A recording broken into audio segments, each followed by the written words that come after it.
Donc, vous pouvez ainsi générer du revenu tout en exerçant vos dons en dehors du cadre de l'Église. Les dons ne sont pas faits simplement pour l'Église bâtiment. Rappelons-nous que l'Église, c'est le rassemblement des saints, le rassemblement de tous ceux-là qui ont été rachetés. Mais certains dons, comme le dit Paul, peuvent être utiles pour amener des non-croyants au Seigneur. Et tes dons peuvent être des instruments qui vont te permettre de donner une particularité à ton entreprise, une particularité à ton service qui fera que les clients auront plus tendance à venir vers toi qu'à aller vers quelqu'un d'autre. Donc nous avons différents types de dons. On a des talents, on va dire techniques, comme ceux de Bezalel qu'on trouve dans Exode 36, versets 1 à 2. Une habilité particulière. Il y a ceux qui avaient l'habilité pour enchâsser des pierres, pour travailler les bijoux. Il y a ceux qui avaient l'habilité pour tisser, pour faire des tissages, pour faire des tapisseries avec des motifs des anges. Il y a d'autres qui avaient l'habilité pour faire des tentures à base de peaux de dauphin. Donc, dans la mise en place du tabernacle, on voit comment certaines capacités ont été mises à contribution. Mais ces capacités peuvent aussi être utilisées dans le cadre de l'entrepreneuriat pour pouvoir gagner du revenu. Et comme je le dis, je stresse encore sur le fait que ce n'est pas le don spirituel que tu monnaies, c'est un produit ou un service. Mais ton don va accompagner ce produit ou ce service pour te donner un avantage compétitif. Parce que tu vas pouvoir exhorter en même temps que tu fais ton travail. Tu vas pouvoir donner des paroles de connaissance. Tu vas pouvoir encourager. Tu vas pouvoir réconforter. Par exemple, dans 1 Roi 1, versets 1 à 4, David envoie chercher Abishag, une jeune fille qui a le don, la maîtrise des herbes, des plantes. Et cette jeune fille est embauchée par le roi pour qu'elle prenne soin du roi alors que le roi est vieillissant, pour qu'avec ses herbes et ses massages et ses baumes, elle puisse donner un peu de vigueur au roi. Mais son salaire, ça a été une dot. Et la Bible précise bien que le roi ne l'a pas connue. Je ne sais pas, j'ai entendu un prédicateur qui disait que c'était la dernière femme de David. Non, la Bible est claire, c'est écrit noir sur blanc. Le roi ne l'a pas connue. Donc, elle est entrée au service du roi vierge et elle est sortie vierge parce que c'était une des garanties que le roi avait données au père de cette jeune fille. Donc, elle avait un talent, elle connaissait les plantes, elle savait comment utiliser les plantes. Donc, tu sais, c'est quoi? C'est de la phytothérapie. Elle aurait pu, si c'était aujourd'hui, elle aurait pu ouvrir une entreprise, un cabinet de phytothérapie, d'aromathérapie, où les gens viendraient se faire soigner, elle leur préparait des infusions, des tisanes, de l'aromathérapie. Et elle serait payée pour cela. Elle a été payée pour le service qu'elle a rendu au roi. Et aujourd'hui aussi, quelqu'un qui serait dans la phytothérapie gagnerait son bien, gagnerait du revenu, gagnerait son pain de cette manière. Mais si à cette capacité de connaître les plantes et de savoir utiliser les plantes, on ajoute peut-être un don de prophétie ou un don d'exhortation, un don d'encouragement, imaginez l'impact qu'elle aurait sur ses clients. 1 Corinthiens 12, 28 nous parle encore d'autres types de dons, dont le don de libéralité, le don d'administrer. Il y a des gens qui naissent avec le don d'administrer. Daniel a été quelqu'un avec un don d'administrer. Joseph aussi avait le don d'administrer. Maintenant, lorsque tu as le don d'administrer, ce n'est pas nécessairement pour que tu deviennes l'administrateur de ton église. Oui, tu peux être l'administrateur à l'église, mais tu peux aussi te déployer dans les ressources humaines et administrer des entreprises, administrer des multinationales, administrer des ONG. Et pendant que tu feras cette administration séculière, n'étouffe pas tes dons spirituels, utilise-les aussi pour impacter l'atmosphère, impacter l'environnement, impacter les personnes avec lesquelles tu travailles. Le monde attend avec un ardent désir la révélation des fils de Dieu. Si on passe notre temps caché dans les églises, comment est-ce qu'ils entendront? Et s'ils n'entendent pas, comment ils seront convaincus? Et s'ils ne sont pas convaincus, comment est-ce qu'ils viendront à Christ? Il est important de connaître ses dons spirituels aussi bien que ses talents naturels.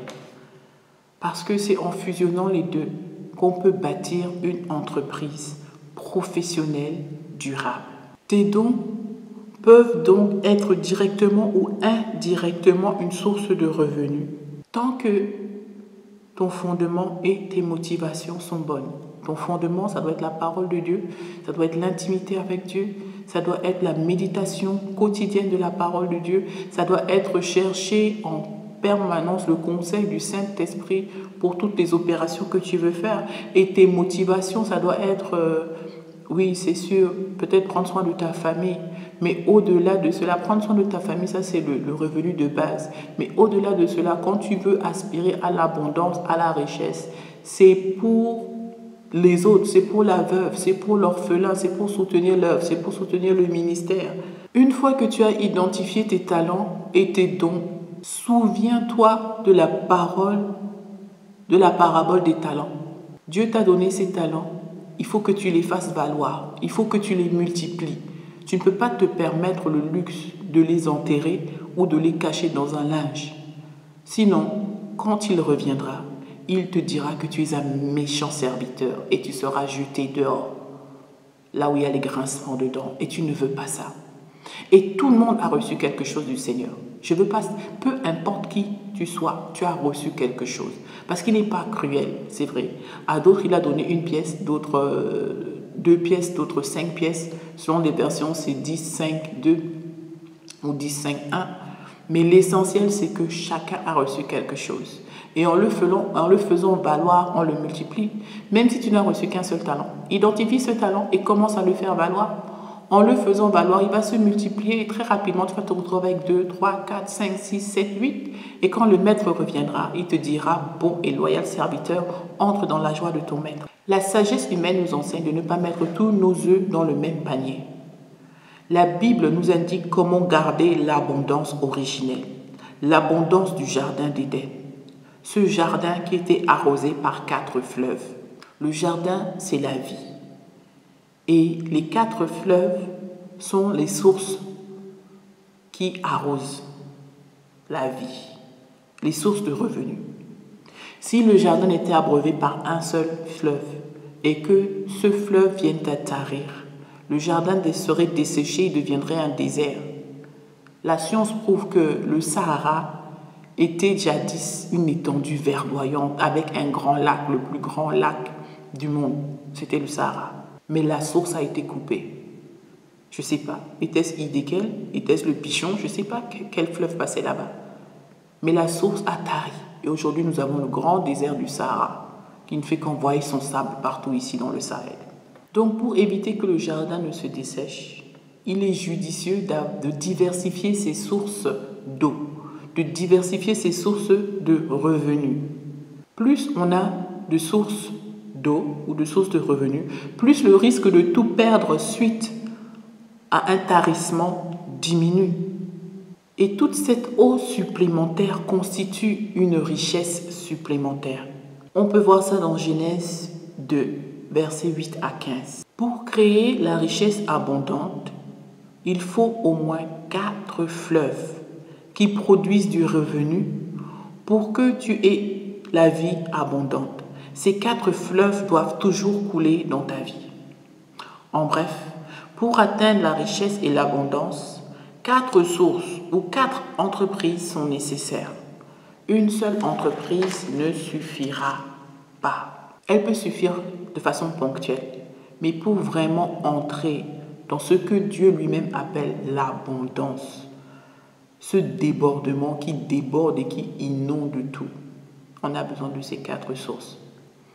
Et avec le Seigneur, il faut commencer petit et grandir.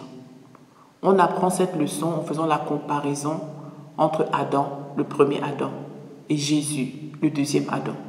Le premier Adam a été créé déjà adulte, grand. Mais il a failli dans l'obéissance et il a commis le péché originel qui a ouvert la porte déjà au travail difficile, aux épines et aux ronces comme produit de la terre. Donc Adam a commencé grand et il a fini petit. Et Jésus est venu sur terre en tant que bébé, donc il a commencé petit et il a grandi. Il a grandi en sagesse, en stature, il a grandi, il est entré dans le ministère, il a fait son ministère, il a été obéissant jusqu'au bout, il est mort, il est ressuscité. Et il est assis à la droite du Père. Et Jésus est l'exemple clé, l'exemple par excellence. Donc il faut commencer petit et il faut grandir. Grandir en se basant sur la parole de Dieu. Grandir en s'appuyant sur le ministère du Saint-Esprit. Grandir en obéissant à Dieu, à ses commandements, à ses recommandations. Ne méprisons pas les faibles commencements. Vos 4 fleuves, vous n'allez pas les créer en même temps. Ils ne vont pas apparaître de façon magique comme ça. Non. Ça requiert un travail. Et au début, vous pouvez avoir simplement une mare ou un puits. Et avec le temps, développer cette mare ou ce puits et le diversifier. Et ça va devenir un petit ruisseau, puis un grand ruisseau, puis un torrent, puis un fleuve, puis des fleuves d'eau vive, dont les bienfaits profiteront à une multitude dans cette génération, mais aussi dans les générations futures. Et cela est possible seulement si on est fondé sur la parole, si on a une intimité avec le Seigneur, si on veille constamment sur nos motivations, si on obéit à la parole de Dieu et à ses commandements, et aussi que l'on respecte les principes financiers de Dieu. Quand on fait un parallèle entre ces 4 fleuves et la bénédiction de Genèse 1, 28, on peut mettre sur pied le tableau de nos sources de revenus. Le premier fleuve s'appelle Pishon. Et Pishon en hébreu, c'est augmentation. Cela représente notre revenu de base. C'est ce qui va subvenir aux besoins de nous et de notre famille. Et peut-être les dîmes, les offrandes. Non, pas peut-être, certainement. Obligatoirement, les dîmes et les offrandes. Pishon, c'est ce qui te rend fécond. Parce que la Bible nous parle dans Genèse 28 d'être fécond, de se multiplier, d'assujettir et de dominer. Être fécond, se multiplier, assujettir et dominer. Donc, dans Pishon, on est fécond. Par exemple, pour moi, aujourd'hui, mon Pishon, c'est toute mon activité événementielle, traduction. C'est ma ressource première. Je n'ai pas besoin d'avoir un contrat chaque mois. Je peux avoir 2-3 bons contrats sur l'année et ça me permet de subvenir à mes besoins premiers. Le deuxième fleuve, c'est Guillon. En hébreu, ça veut dire qui éclate ou source jaillissante. Et c'est à partir de Guillon qu'on peut commencer à parler d'abondance. C'est à partir de Guillon qu'on peut commencer à partager et faire preuve d'une libéralité conséquente. Et ici, c'est se multiplier. Quand on parle de Genèse 1, 28, c'est l'effet multiplicateur. Donc, pour moi, Guillon, c'est tout ce que je fais en termes de... Je fais des bijoux en perles, je fais des articles de déco, je fais des articles vestimentaires. Ça, c'est mon Guillon. Ce sont des petites choses que je place, que je fais et qui me permettent d'avoir des extras pour pouvoir bénir les gens autour de moi. Le troisième fleuve, c'est Hidekel ou Shidekel en hébreu, qui veut dire rapide. Rapide dans le sens de cascade, dans le sens des chutes d'eau comme le Niagara. Ok? Donc là, il s'agit d'un flux rapide. En fait, imaginez simplement une cascade, une chute d'eau. L'intensité à laquelle l'eau vient et la façon dont elle est recueillie dans cette bassine, dans ce bassin. Donc ici, ça renvoie à la mise sur pied de systèmes de génération de richesse. Ce sont des structures qui sont mises sur pied pour pérenniser la richesse et la création de richesse. Et le verbe qui convient de Genèse 1, 28 ici, c'est assujetti. Pour moi, par exemple, aujourd'hui, mon Hidekel, c'est le Gilgal de Gandigal, qui est un guest house chrétien sur 4 étages avec une quinzaine de chambres, plusieurs salles de conférence, différentes salles modulables et le centre de formation au développement personnel et communautaire. C'est ça mon idéal. Le quatrième fleuve qui est l'Euphrate, ou en hébreu Pérat, qui est la fertilité. Ici, l'Euphrate renvoie au long fleuve tranquille, une abondance consistante et continue. Il s'agit ici des investissements à long terme, des dividendes, le patrimoine, la richesse générationnelle, l'héritage, parce que l'homme de bien prépare un héritage pour ses enfants. Et ça, c'est l'Euphrate. Et le verbe ici de Genèse 1, 28 qui correspond à cela, c'est domine. Pour dominer, tu dois avoir ton Euphrate. Et mon Euphrate est encore en devenir. Certainement, ça va être dans de l'immobilier.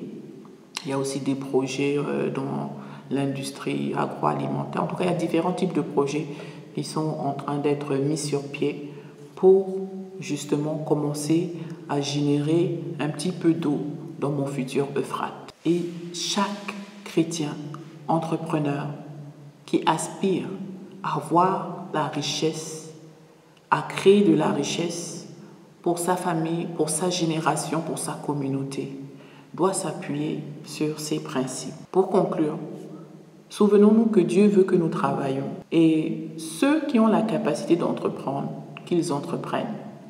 Souvenons-nous de la femme vertueuse. Elle est femme au foyer, elle est aussi commerçante, elle fait des chemises, elle achète un champ, elle donne ses ordres à sa maison. Donc pour certaines personnes, peut-être il serait bon pour eux de rester des salariés et puis de faire des petits placements sur le côté pour essayer de commencer à générer d'autres ressources.